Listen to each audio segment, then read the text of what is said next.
As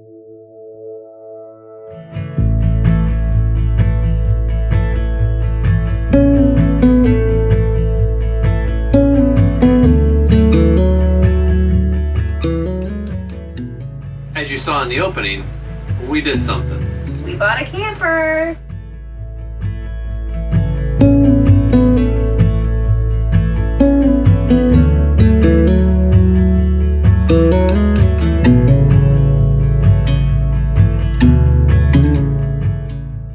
Welcome to season 2 of Miles from Missouri. As you saw in the opening, we did something. We bought a camper. We love tent camping. We love the togetherness of it. We started tent camping with the intentions of buying a camper. Right, and we've been looking for a couple years. And this one just kind of fell into our lap, and it was the first floor plan that we fell in love with the bunks and the bedroom one end, and we really love it.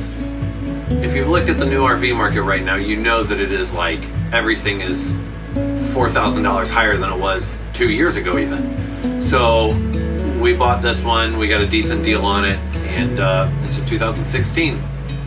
Yep, we bought it from a family who were the second owners, and they didn't camp in it too much. I think they said like 12 times or something. Total. It's in great shape. It's a 2016 Keystone Springdale 2820 BH. Yep. Summerland edition. It's the perfect size for us, and Chip, of course. He'll be with us too. Yep, we have plenty of room. It's exactly what we were looking for. I wasn't looking to buy some $50,000 fifth wheel. Right. That was not in our budget, not in the plans. No. So, come with us. We'll give you a quick tour and show you what it's all about.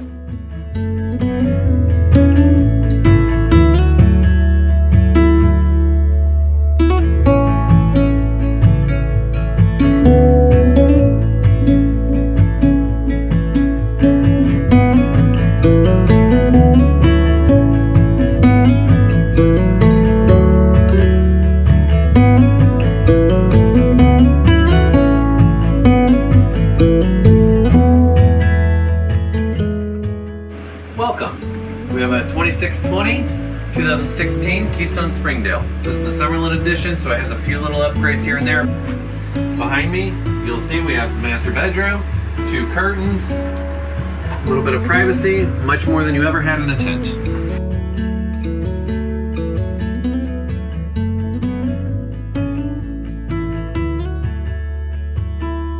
We have where we're gonna eat, no more picnic tables for us, which is kind of exciting, kind of sad, but we'll get over it. I'm sure there'll be plenty of picnic table eating. We have a slide that gives us plenty of room.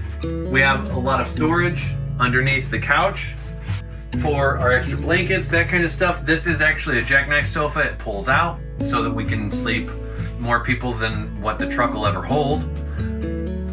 And the bunk beds in the back.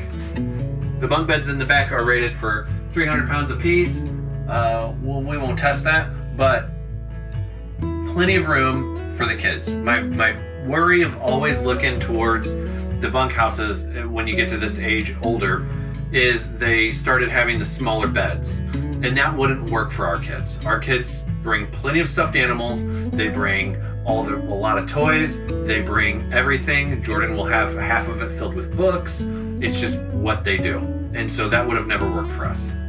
So this is the kitchen area. We probably won't use the oven or stovetop very often. We have our Blackstone and we really love cooking on that.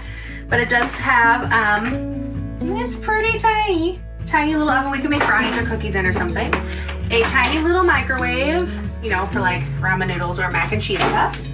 And then we have a 2-way fridge and freezer, which I think is pretty big. I haven't filled it with anything yet, so I might think differently once I do that, but it looks like there's plenty of room for us just for a weekend or week-long trip. So that's basically the kitchen. I do really like this big sink for all the dishes I'm gonna be doing, I guess. Welcome to where business is done. We have a foot flush toilet. We have the smallest sink in the world, potentially, but it's still much better than the sink that was in our tent.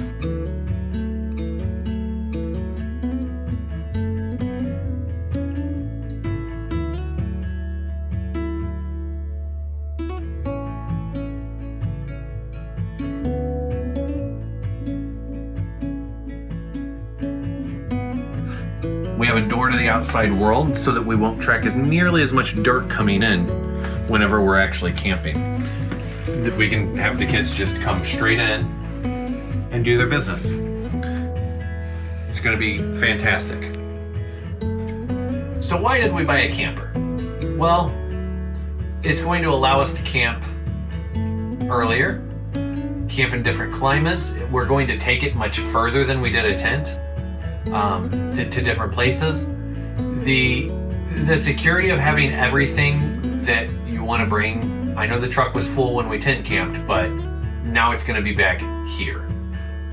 There's a lot of the pros to this that I think is going to allow us more flexibility. We're going to be able to go somewhere and on our way just stop at a Walmart parking lot or a Cracker Barrel or something and just be able to go to sleep for the night instead of having to set up the tent and everything else. It is fully travel accessible, this camper is, with the slide closed. Meaning the kids can get in their bunks, we can use the bathroom, everyone can go to sleep, we can run the furnace, everything can be done with the slide closed. We can still get to the refrigerator, so even if we're not cooking a big meal for dinner, we have pre-made stuff, we can grab snacks, get back on the road. It'll save us time and it'll save us a lot of money. Yes. I really think that this was our intentions to begin with anyway, because we want to go further. We want to go to Yellowstone. We want to go Alaska. What? We want to go to a lot of places, but we need the means to do it. And this was our goal. Our goal was to make sure our kids wanted to tent camp, making sure that they wanted to go outside. Nowadays, kids are so enveloped in their electronics, which I have nothing against, honestly, but they're so enveloped in it that we needed to spend some time in a tent to make sure that our kids even wanted to go outside. I think that this will allow them to also be more appreciative of having their own mattress, with their own bed, with their own everything. I think that in the future they will be much, much happier to now go camping than tent camping. Yeah, I would agree with that. They both really liked tent camping, but yes, it was still a tent. We loved it. We made it work. I never had any dislikes for it, but it was still a tent. It wasn't a house on wheels with a refrigerator and a bathroom, so. Yeah, we were still stacked on top of each other, and the girls literally with their bunk beds. Yeah. So yeah. This will allow everyone to have a little bit more freedom. Rainy days, that kind of thing, will be a lot easier to deal with. A lot more freedom. I like that you said that. It gives us a lot more freedom to go and do more things in different climates, different times of the year, different states. Staying with family, but not taking over their houses, that type of thing. So let's talk about the negatives. The things that we think are going to be the negatives, and hopefully we'll reapproach this and figure out, for every negative, there is a way to combat it. Towing is going to be on me. As far as pulling it, it's going to be a two-person backing up. We have our rules. She will always be outside if I have to back up somewhere. Something that a channel that we follow, Keep Your Daydream, always talks about is they have a goal. Get out and look every time. Like when you're backing in, when you're parking, when you're leaving, whatever. So that is something that we really need to make sure we do every single time. Something that's tricky is the ladder over here. If the ladder is out and you put the slide in, they hit each other. So that's something we're going to have to keep on top of the girls with, is put your ladder up, put your ladder up. We're going to also have to make sure we're double checking that the ladder's up when the slide comes in. So just going to be a kind of a learning curve for us. We've never done anything like this before, and tent camping isn't as intense when you're setting up and breaking down, I guess. Was that pun intended? Tent camping isn't intense? It wasn't, but I guess it is now.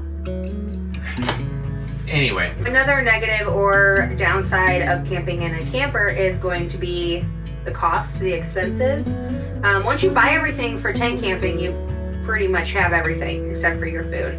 But this is going to be maintenance on the refrigerator, the water heater, winterizing when it comes time, the tires, especially the tires, making sure nothing gets damaged on the slide, inside, outside, whatever. So while it'll save us money by not having to get takeout and being able to utilize back here while we're traveling, it's also going to be a bigger expense keeping it maintained and keeping everybody safe.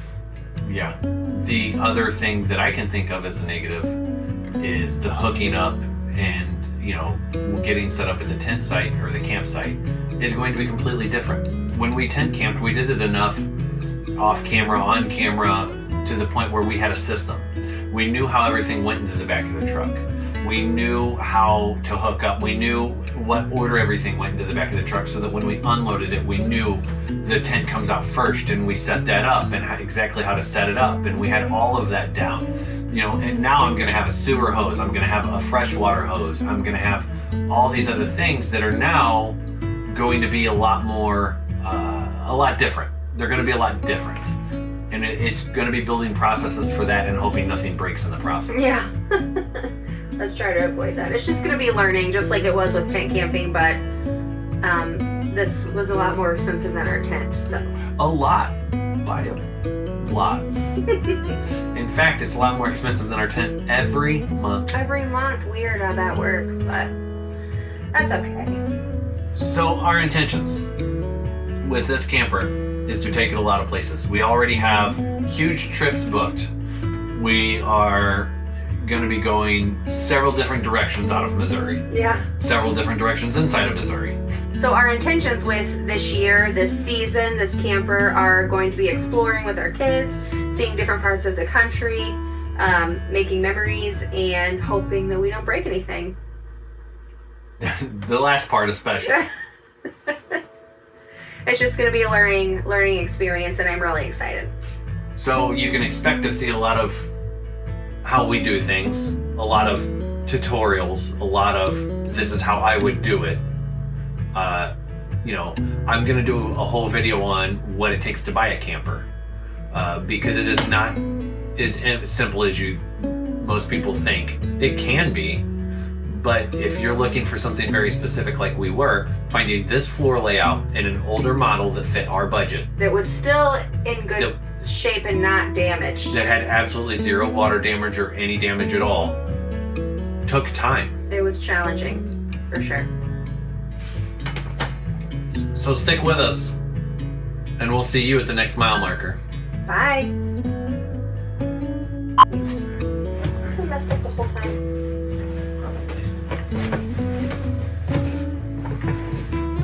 Yeah, because it needs to get up here.